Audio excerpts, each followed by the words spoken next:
እንዴት ናችሁ? ሰላም ናችሁ? እንዴት ዋላችሁ? እንግዲህ ዛሬ ትላንትና እንዳየነው የስሪዲ ሊደርሺፕ ሞዴሎችን ትላንት አይተናል። እነዚህም ሰፓሬትድ፣ ሪሌትድ፣ ዴዲኬትድ እና ኢንተግሬትድ እንደሆኑ አይተናል። ትላንት ባየነው የሊደርሺፕ ስታይል ሰፓሬትድ ያልነው አንዳንድ ነው። ዳት ሚንስ ሁለቱም ላይ ፎከስ የማያደርግ፣ ሪሌትድ ያው ሪሌሽንሽፕ ላይ ነው። ዴዲኬትድ ደግሞ ፎከስ የሚያደርገው ታስክ ላይ ነው። የመጨረሻው ኢንተግሬትድ ግን ፎከስ የሚያደርገው በሁለቱም ላይ ነው። ስለዚህ ሞር እዛ ላይ ትኩረት ብናደርግ የበለጠ ነው። እንዲሁም ዊሊያም ጄ ሬዲን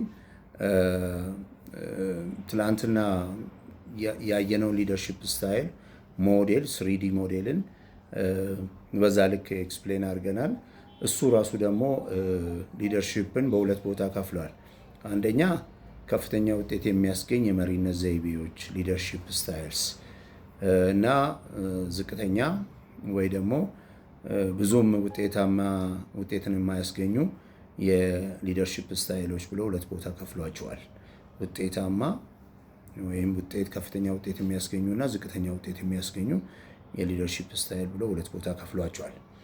ስለዚህ ከፍተኛ ውጤት ያላቸውን ዛሬ እናይና ነገ ዝቅተኛ ውጤት የሚያስገኙ ሊደርሺፕ ስታይሎችን ነገ እንመለከታለን።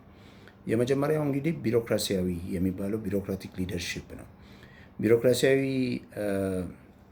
ሊደርሺፕ ወይ የመሪነት ዘይቤ የስራ መሪው ማለትም የሚመራው ሊደሩ በደንብ በሕግ በመመሪያ በጥብቅ የሚመራ ነው። ውሳኔ በተቀመጠው ስርዓት መሰረት ነው የሚደረገው። በግል ፍላጎት የሚደረግ ነገር የለም። ደንብ፣ ሕግና መመሪያ በጥብቅ ይከተላል። የስራ ሂደት በመደበኛ መንገድ ይካሄዳል። ፍላጎት ወይም ስሜት ከውሳኔ ሂደት ውጪ ናቸው። በፍላጎት ወይ በስሜት የሚወሰን የለም። ተግባራት በትክክልና በደንብ ነው የሚከናወኑት። ተቋማዊ ስርዓት በደንብ ይከበራል ነው። ጥቅሞቹ የተደራጀና የተጠናከረ የስራ ሂደት ይመጣል ነው። ስህተትና የግል አድሎ አይኖርም። ለምን? በሕግና መመሪያ ስለሚመራ። ስራም ያው በትክክልና በስርዓት ነው የሚመራው ነው፣ በመመሪያና በሕግ ስለሆነ። ጉዳት ግን አላቸው። ቶሎ ውሳኔ መወሰን አይቻልም። ውሳኔ በጣም ሊዘገይ ይችላል።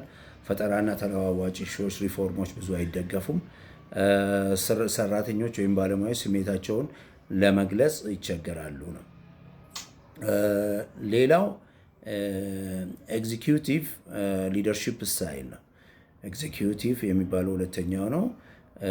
ኤግዚኪዩቲቭ መሪ ማለት ሁለቱንም የስራ ውጤት ፕሮዳክሽን እና የሰዎችን ግንኙነት በእኩል የሚያስተናግድ እና ከፍተኛ ውጤትን ለማምጣት የሚሞክር አይነት መሪ ነው። በሰዎች እና በስራ እኩል ትኩረት ያደርጋል።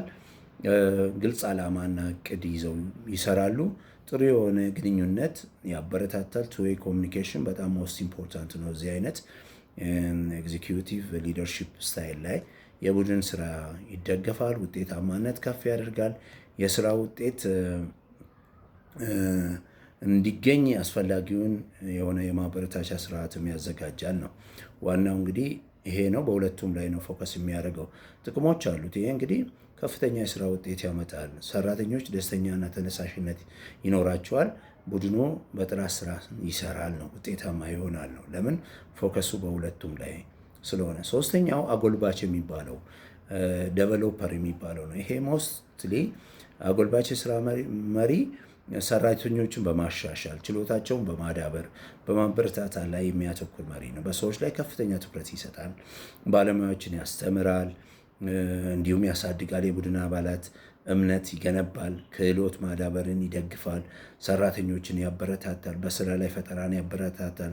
ስራ ከሰዎች እድገት ጋር ያያይዛል። ዛት ሚንስ ይሄ ሰው የባለሙያን የኦርጋናይዜሽኑን ባለሙያዎች የማዳበር የማሳደግ ከፍ የማድረግ ችሎታቸውን ዴቨሎፕ ካፓሲቲ ቢልዲንግ ስራ ነው። ትኩረቱ በሰው ላይ ነው። ሰውን የማዳበር የማሳደግ ኢምፕሊኬሽኑ ምንድን ነው? ሰው በደንብ ከሰለጠነ ካወቀና እውቀት ካለው ከዳበረ ስራ መስራት ይችላል የሚል ኢምፕሊኬሽን አለው፣ ወይ ደግሞ የዛ አይነት እንትን አለው። እንግዲህ ውጤቱ ባለሙያዎች ይበልጥ ችሎታቸውን ያገኛሉ። እንግዲህ ስልጠና ስለሆነ ሞር ኢንፋሲስ የሚያደርገው ፎከስ የሚያደርገው ካፓሲቲ ቢልዲንግ ሳይት ስለሆነ ባለሙያዎች ይበልጥ ችሎታቸውን ያዳብራሉ፣ የስራ እርካታ ይጨምራል፣ ቡድኑ ለረጅም ጊዜ ውጤታማ ይሆናል ነው። አራተኛው በጎ አሳቢ አምባገነን ቤኔቮለንት የሚባለው አውቶክራት ነው። ቤኔቮለንት አውቶክራት ነው፣ ግን ደግሞ በጎ አሳቢ ነው። የአይነቱ መሪ ውሳኔን በራሱ ይወስናል፣ አምባገነን ነው። ነገር ግን ለሰራተኞች ጥቅምና ደህንነት ይጨነቃል በማለት ደግሞ በጎ አሳቢ ነው። ውሳኔ በመሪ ብቻ ይወሰናል፣ ለሰራተኞች ጥቅምና ደህንነት ይጨነቃል። በዛው ልክ ትዕዛዝ የሚሰጥም መሪ ነው በአምባገነንነቱ።